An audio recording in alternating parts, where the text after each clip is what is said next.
Ahoy there, and welcome back to DohMance Dawn, your favorite podcast where we talk about One Piece and The Simpsons. I'm Luke, he, him, sometimes they, them, and I'm joined by my lovely, wonderful, and status updated co-host, Janine.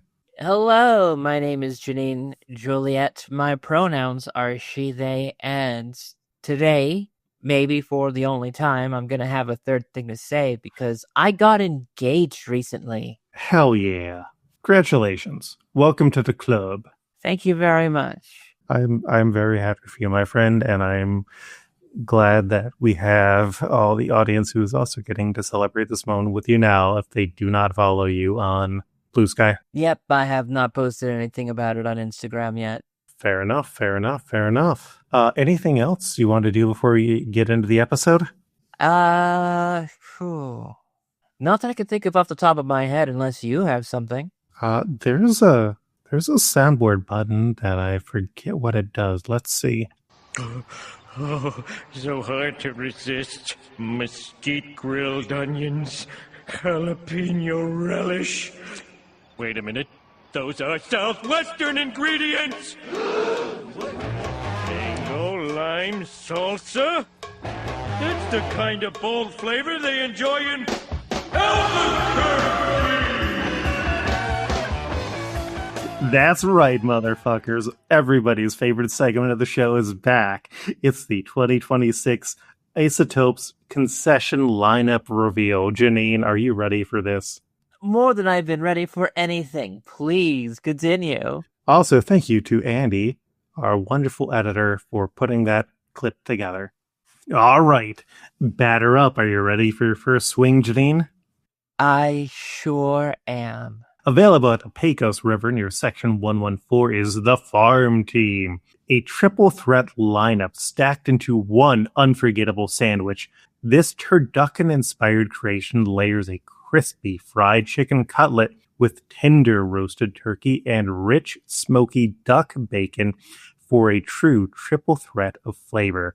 It's elevated with a creamy brie spread, a touch of tangy raspberry jam, and a crisp lettuce leaf, all served on a soft onion roll. Sweet, savory, and totally unexpected, this all-star sandwich brings every player to the plate. Holy crap. We are back, baby. This is what I'm talking about. Like, this is a sandwich that, if it is good, I think that it could legitimately be a good sandwich. If it's bad, I'll still get it one time. Because I just have to. But, Janine, we've got to travel into weirder places, because for whatever reason, they decided to put their second item is the strangest one. The Hogfather Waffle, available at Batters Up near Section 106, where sweet, savory, and a little spicy collide in the ultimate ballpark indulgence. Crispy waffles and golden French fries set the stage for our signature pig candy, deep-fried, smoked burnt pork ends tossed in rich sugar, maple syrup, and a kick of crushed red pepper, finished with a swirl of chocolate whipped cream and a mini waffle on top.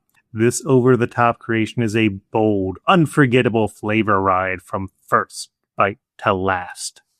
They are playing Calvin Ball with food in this stadium, and I love it. I wish I could be able to have it. My stomach's very sensitive to pork, and pork candy, unfortunately, is made with pork. Yeah, I'm full pork, and Andie, cut that, clip that, add to the soundboard. Do not leave it in there. Please leave it in there for me, Andie. No, I generally like pork. Abby, my beautiful, wonderful wife, cannot eat it because she also gets very stomach upset. But I mean, French fries and waffles should not necessarily go together. This sounds like an insane thing that I'm going to be getting this summer when I go to the Albuquerque Isotopes Stadium to watch them play. You'll have to give us an update on that on the Discord. I mean, we might do an episode bonus segment, but Ooh. Are you ready for number 3? Please tell me I'm on the edge of my seat. The Burger Bowl, available at Batters Up near Section 106. A fresh take on a classic. No bun, all flavor. Crisp California salad mix is tossed with chopped red onions, ripe tomatoes, and a blend of cheddar and Monterey Jack cheeses, then topped with a perfectly seasoned grilled hamburger patty, finished with a drizzle of zesty, spicy avocado dressing. This bowl delivers all the bold, satisfying flavors of your favorite burger in a lighter, fork-ready form. I would fuck with this. I would get this.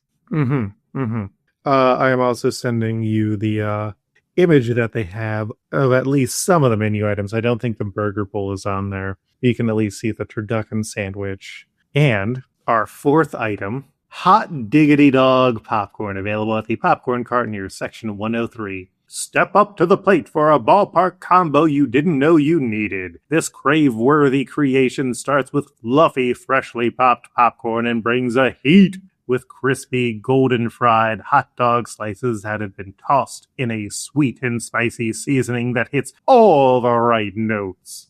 Smoky, savory, a little kick, and just a hint of sweetness. Every handful is a home run of flavor. It's the classic ballpark dog reimagined into a bold, snackable treat you'll keep reaching for inning after inning.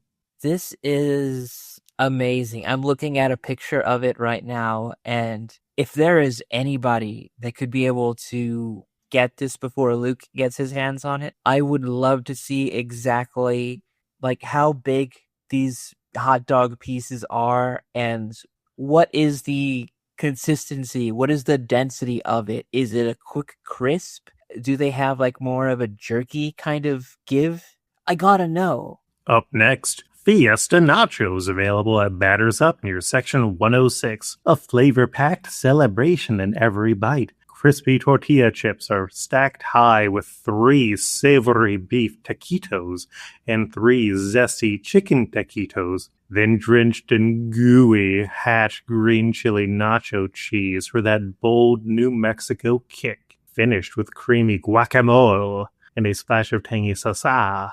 Every bite is a lineup of all-star flavors working together for one unforgettable fiesta-worthy feast. You got a little bit sexual at the end of it, though, but looking at the picture, I can see why. This is a saucy bitch, and I definitely would go down on this, especially because, like, a hatch chili queso is just, like, a lot better than just, like, the standard Rico's brand melted cheese kind of bullshit that a lot of stadiums are just kind of like built on. Being able to get something a little bit more elevated. I mean, the fucking place that I work at has an entire event for hatch chilies, so I'm extremely biased for hatch chilies. I like hatch chili anything. I've had hatch chili cookies this past year. It was fantastic. So yeah. Can I ask you a question, Janine? Please. Red or green? I'm gonna go green. That was a reference to New Mexican cooking, where they ask you red or green, or you can get Christmas style, depending on how you want your chilies, as an enchilada sauce. Texans are appropriating New Mexican hatch green chilies. I mean, it's all still kind of inside of the Southwest region. They still kind of grow in this area too. All right, we got one more final item. You ready? Yes. New dessert option, available at the Sweet Spot near Section 119 and Santa Fe Trail near Section 112. Strawberry shortcake, a classic taste of summer. This delicious dessert starts with rich, buttery pound cake piled high with juicy fresh strawberries coated in a sweet strawberry glaze. Then we take it over the top, finished with a swirl of creamy soft serve and a cloud of whipped cream. Every bite is a perfect balance of cool, sweet, and refreshing, like a home run dessert that never goes out of season. Yeah. Yeah, this one is a little bit much more tamer, but also, not unwelcome. I love strawberries, especially in the spring. Yeah. I think it is a solid lineup. We'll see you at the ballpark.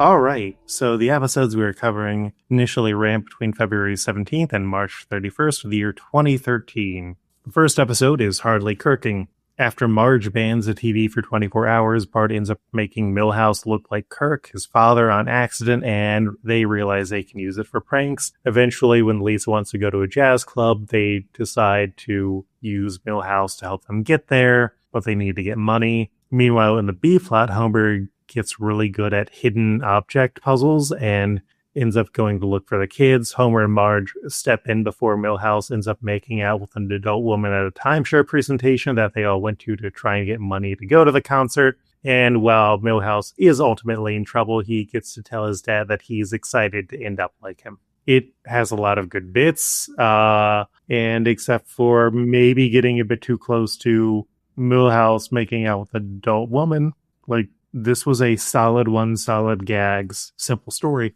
Yeah? I laughed multiple times in this episode.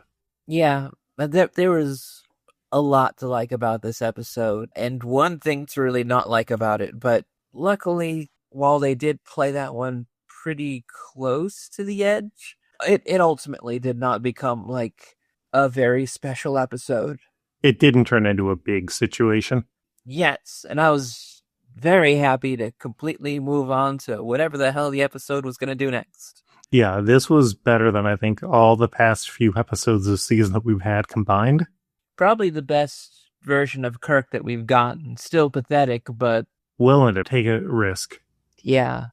The second episode is Gorgeous Grandpa. All of Springfield gets into storage bidding, and Homer spends $1,000 on what turns out to be Grandpa's old storage filled with items that make the family think that Grandpa is gay, until he reveals that he was actually Glamorous Godfrey, a former wrestling heel superstar who got tired of being jeered at. When Burns finds out, he talks Grandpa into coming back because Burns loves to be hated and saw Glamorous Godfrey as an inspiration, leading them to start a senior wrestling league. But Bart is also inspired to become a heel as well and even joins Grandpa in a tag team match. But when Grandpa becomes concerned enough about Bart learning the wrong lessons, he has them do a face turn as Honest Abe and Liberty Laddie, and they take down Mr. Burns. Give me your wrestling thoughts, Janine. Well, first and foremost, we gotta say that, I mean, this is very kind of early baby way to get someone into wrestling, but it also does the dumb thing of trying to keep wrestling to seem like it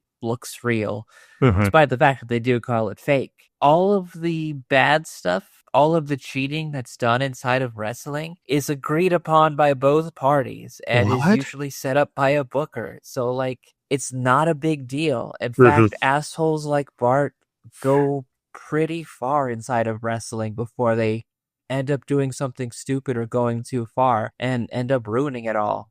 So would you say that Grandpa's concern is reasonable or unreasonable? I think it was completely unreasonable. It completely hinges up on the idea that everything that they're doing is real. And that's just the thing. Like, we are living in the smart ages. That is a portmanteau of smart and Mark. And Mark is just a person who thinks that it's real, but a smart Mark is a person that knows that it's fake, but, like, does a lot of fantasy booking. Like, they play with the fiction, I guess. I don't know. Like, they know. I don't know what I'm saying. The best thing I could be able to say about this as wrestling media is that it definitely kind of shows you the fundamentals about what things are. You know, the good guys are the baby faces, the bad guys are the heels. You're supposed to boo the heel, and yeah, there are gonna be people that find inspiration in the bad guys or love the bad guys. Some of my favorite wrestlers have had heel turns that have been very, very fun for me to watch, to the point where I can't join the crowd in the booing because I kind of love the bullshit that they're doing. And, you know, I condone women's wrongs, and women's wrongs in wrestling are especially fun to watch. Hell yeah. But also, Grandpa has done other things that have been far gayer, including fucking men. Being president of the Gay and Lesbian Alliance. And also getting stuck on an island and almost doing some gay stuff with Mr. Burns. Oh, I mean, we're also going to get a flashback to the actual gay encounter that he had in a season or two. Just let Abe Simpson be gay. Let him be bisexual. Let him try some stuff out. This is not the first time this has happened. He's had gay men interested in him before. Mm-hmm. Yeah, Grandpa's down with it. The next episode is Black Eyed Please, which has a Bill Plimpton opening where the Simpsons are gangsters. It's fine. Lisa gets a new substitute teacher, Mrs. Cantwell, who doesn't like her, which makes Lisa anxious, and the school is unable/unwilling to do anything, and Lisa can't figure out why her teacher hates her. Homer, meanwhile, met Ned's parents and got high with them, which really annoyed Ned, who punched Homer in the face, giving him a black eye. Ned feels guilty about this and tries to get Homer to punch him in the eye, but Homer refuses. That way he can be the better man, which leads to Ned punching Homer again and getting in trouble. So Homer, seeing Lisa's plight, leads him to ask Ned to ask Edna for a favor to get rid of Lisa's teacher. So Edna brings in Bart to the class, and within moments, Miss Cantwell is chased out, and she still refuses to tell Lisa why she doesn't like her, and then she does finally reveal that she thought Lisa was pretty and popular, and that's why she was jealous of her, which is a weird ending, weird use of Tina Fey. It really is, but I don't hate it. I mean, I think that it falls inside of just the kind of shitty realism. Yeah, I mean, it sucks, but shit like this does happen, and what's worse is that, it is kind of it kind of feels real. It kind of, looking back, I feel like that I have encountered people like this before, if not inside of school, inside of middle manager positions in different jobs that I've been into. We've all been there. Mm-hmm. But I guess take solace in the small victories, that if they're mad at you about something, it's because something that you do makes them uncomfortable about themselves. Yep, and sometimes people don't like you, and really, ultimately, sometimes just have to figure out, is this a situation you need to stay in, or is this a situation you just get the fuck out of? The last episode is Dark Night Court. At the Easter Parade festival thing, the crowd is egged by the band in a prank, and Bart is blamed. In the chaos, Mr. Burns ends up in the android's dungeon, and he remembers how his father destroyed his comic book collection, so he decides to buy everything in the store. Bart swears that he didn't do the prank, but the band is after him, so Lisa argues for him to get a court meeting within the school, and Grandpa calls up his friend Janet Reno for help. Burns is inspired to become Fruit Batman, and Smithers starts bribing people to let Mr. Burns defeat them. Lisa is able to protect Bart until she accidentally calls him sweet and lovable, which opens him up for more testimony. Lisa reaches out to Fruit Batman to help find the real criminal, but he turns her down. And then as Marge is washing everybody's clothes who got egged, Lisa notes that Willie's kilt isn't dirty in the same way, and they confront him. He confesses to framing Bart because he hates Easter, and then Fruit Batman brings him in, exonerating Bart. It's a weird, messy one with some fun bits, but I feel like the Mr. Burns Fruit Batman stuff didn't really build in a good way. But weirdly, Janet Reno is kind of a fun guest. I thought so too, and I thought that the song that they had for Burns in this one was very enjoyable. More than the Gorgeous Grandpa one? Wait, no, that was the one where he had the song. This one was with the montage that he had with different Batman villains. And then at the end you had the Dependables. Yeah, that definitely was happening right around this time. Mm-hmm. Superhero crossovers. Yeah. Remember how we got a Nick Fury guy, and then they just really couldn't figure out a lot of really good a lot of good Avengers versions. So it's like, yeah, we'll put in just Hawkman and the Flash. Yeah. Kind of lazy with it. Well, they don't have to go with complete accuracy and just, I don't know. Later on, we are going to get to the point where Disney owns The Simpsons, and they just have to come up with their own long recurring Avengers team, and it's not better. It's just different. Huh. Okay. Mm-hmm. That's tiring. The wonders of corporate IP. Brand synergy. New characters unlocked include Milli Vanilli, Beautiful Bart, Quick Count Basie, a tarantula, Olaf Olafson, Laddie Liberty, baboons, Dick Testicles, and many more. All right, we are going to be covering episodes 585 through 589 of One Piece. These include Warlord, Trafalgar Law, A Big Pinch. Luffy sinks into the cold lake. Clash, Law versus Vice Admiral Smoker, Reunion after 2 years. Luffy and Law. Worst of the worst, the scary scientist Caesar. So, Nami and Chopper are leading the kids from the biscuits room, and the kids explain that they have all been taken away for over a year ago without their parents really knowing what was going on. But since they have come to this island, they all love the master, and Nami kind of realizes, oh, they really don't know what's going on. They find their way into a long, cold corridor that the kids are afraid of, and in that corridor, they find frozen men in prison uniforms encased in walls of ice. Horrifying! Yes, but not completely outside of the realm of the Marines, to be honest. Yeah. Meanwhile, Frankie and Sanji blocked off the biscuits room and stripped the guards of their uniforms, finding that their bottom halves are all sheep, and the samurai head wants to stay there, but they drag him along. Elsewhere, Luffy's team is trying to get across the lake, and the centaurs, led by Brownbeard, fire at them, eventually getting close to hitting their boat, forcing them to hide. And Brook fights a torso for a bit, and then it eventually just falls over on its side and rolls past him. Oh, torso. Outside of the base, Tashigi and Smoker reveal the message that they had tapped from Luffy over to Trafalgar Law and point out that since Law helped Luffy in the past, his appearance here is suspicious and they demand to be let in. Law tells them to get lost, and then the escaping kids and pirates come running out. They try to retreat, and Law activates a room. Brownbeard, meanwhile, yells at the Straw Hats after they sail out of range, and Luffy taunts them enough that they are able to figure out where they are hiding. That tips over the banana boat, and Brownbeard reveals that what they thought was a lake is actually like seawater cutting through the island.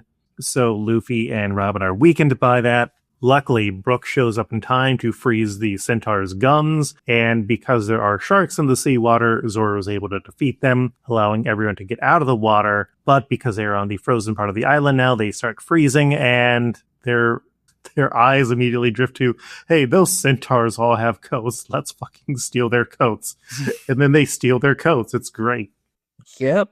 So, Nami, Chopper, Frankie, and Sanji get hit with Law's shambles while they're running, so Chopper ends up in Sanji's body, Sanji ends up in Nami's body, Nami ends up in Frankie's body, and Frankie ends up in Chopper's body, so now we have new recurring bits.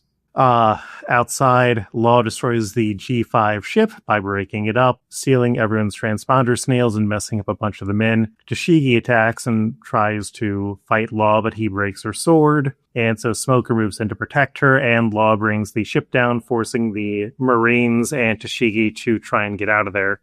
And Luffy's team, meanwhile, left the centaurs broken and stripped after they have kidnapped Brownbeard. All of this is relayed to the mysterious master and Monet, the bird woman, who updates that the dragon was defeated along with Brownbeard's crew, and she points out that these are the Straw Hat Pirates, meaning that there are bigger problems on the way. As the swapped crew leads the kids through the cold, Sanji continues to be the worst. And when one of the kids trips, everyone kind of realizes they have to figure out what to do because the kids don't have cold weather gear, and it is freezing cold outside. After Tashigi is able to guide her men out of the room, she wants to go back in and save Smoker, but Law is able to bring Smoker down by knocking his heart out of his body, which, is generally not a good thing. Luffy's team, riding on Brownbeard, runs into Law, who Luffy greets happily at first, but the others notice that Smoker's knocked out. Tashigi returns to find Smoker's heart missing. She attacks Law again, and so he just swaps their souls. So Smoker is in Tashigi, Tashigi is in Smoker. Both of them are unconscious. Law returns into the building, and Luffy's group is just like, okay, whatever. The talking head, meanwhile, uses his devil fruit power to help summon magical clothes for the children and the Straw Hats before they reunite with the rest of the crew and go into a cave where the samurai head is able to reattach to his legs that Luffy had found on the back of the dragon. They reconnect and get a line that Law was the one who broke up the samurai's body. Meanwhile, G5 gets reunited as Smoker and Toshigi wake back up, and Smoker reveals that he believes the person in charge is Caesar Clown, a former scientist who worked with Dr. Vegapunk. Toshigi brings up reports that there have been a lot of accidents near this island and a lot of incidents where children have vanished, and someone has been suppressing these reports, potentially someone in the Navy. And so Smoker orders the men that they are going to steal the other ship on the island. That way they can go and figure out what is going on here. Caesar, meanwhile, gets permission to kill everybody on the island from his boss, the mysterious Joker. But Monet warns that the Straw Hats may be stronger than their bounties hint at, as the Centaurs return having been defeated. Brownbeard informs Luffy that the 11 supernovas and Blackbeard are now known as the worst generation, and he talks about how Punk Hazard used to be an island full of life, and criminals were sent to the lab for experiments. But then one of these tests went wrong, destroying most of the island, killing most of the life on it, and the government just left the prisoners behind who took shelter in this last lab. That is where the gas ended up paralyzing their legs until the master arrived and was able to remove the gas, and he helped the prisoners gain the ability to move by tying them to balloons. Brownbeard showed up here eventually, and then Law did, and Law gave them all animal legs. No idea where he got the animal legs from. And now the master plans to experiment on all the Straw Hats. Smoker reveals to Toshigi that the weapon that poisoned the island was actually invented by Caesar Clown, who is the master, which led to him getting arrested, but he escaped from prison and is now back doing fucked up shit on the island. Now we finally have answers, Janine. I'm sorry I asked. Alright, anything you want to comment on? Because I just kind of powered through that. Well, I think that the women are kind of done really dirty in this one by having men that kind of don't respect their bodies and show way too much.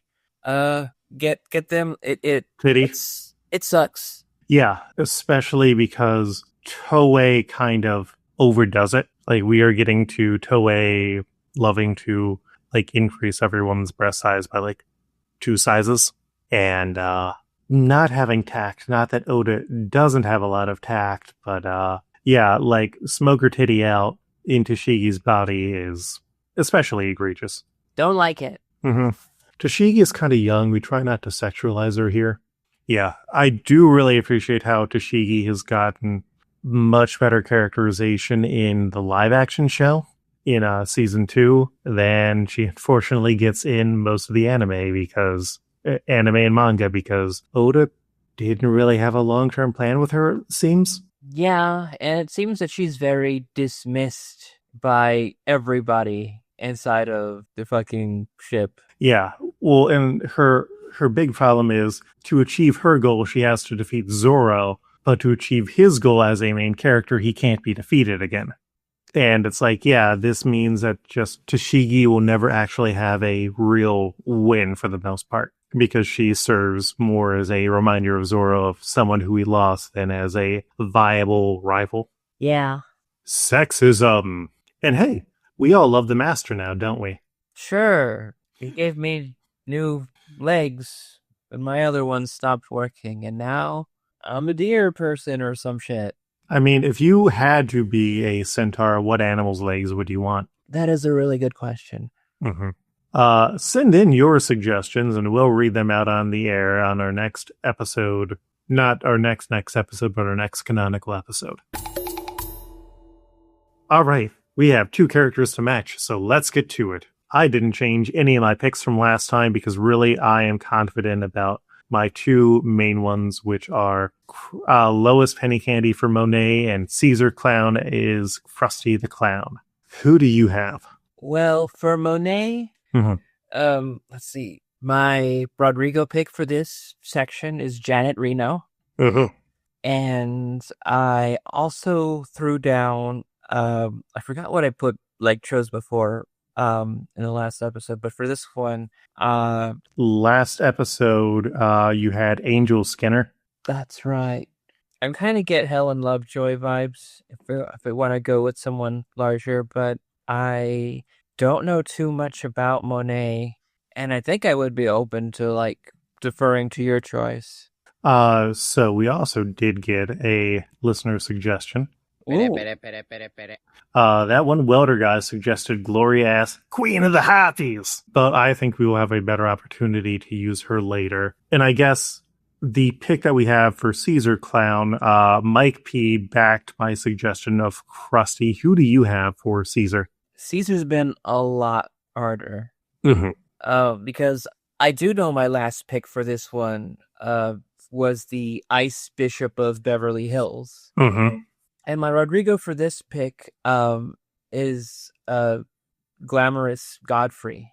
Because I did like this design of Abe, and I do want to use it for something. But to be honest, the more I get to know this guy, the more I have kind of a regret that we didn't use Krusty for Buggy and save Sideshow Bob for this guy, because this guy seems a lot more murdery. But what I would say is Krusty is a character who we have seen with very loose morals, who will release deadly products while still being beloved by the children, who does do dangerous things like release chemicals on children, send them to summer camps that are not actually safe, essentially abducting them when he takes them to Mexico. He is a sort of wacky character who seems like he is a know-it-all, but ultimately there is this conflict in him where he is driven by his darker urges, and while he may end up doing the right thing sometimes,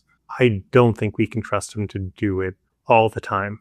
That is a pretty good argument. And the fact that you're able to win over another person with this really shows more similarities on the horizon for these two that I can't see at this moment. I would also say with regards to Bob and Buggy, Captain Buggy is a beloved character who has his fans, but he is not going to win. And he has, even though he hates Bart / Luffy, teamed up with him multiple times for their own mutual gain. And Bart and Luffy no longer see Buggy and Sideshow Bob as necessary threats anymore. I guess that's true. Sideshow Bob is more now as much of a background character as, I don't know, what is a character we infrequently see every other season? Old Jewish man, Jasper. But I think there's also a point where you can't remove Buggy or Sideshow Bob from The Simpsons and have it be the same show, because there are so many iconic moments. That is true. But yeah, my pick of Krusty the Clown also goes into my pick of Lois Penny Candy, Krusty's long-suffering assistant who also has feelings for him and is also kind of willing to go along with things up to a point, but who also tries to make sure that he doesn't make too many mistakes, who also just kind of fades away after a few seasons. I mean, it sounds like a pretty good case, and I'm willing to wrap it up now. That way I can go to the bar and get an ice cream sundae? Yeah, get two. That's too much ice cream. Janine, I had a sampler platter for lunch / dinner. It's not as good as a Salvadoran sampler platter from the good Salvadoran place nearby, but I also went to Chewy's, and Chewy's is just eh. Yeah. All right. You know what is wild, Janine? What's that? With these characters, we have, I think,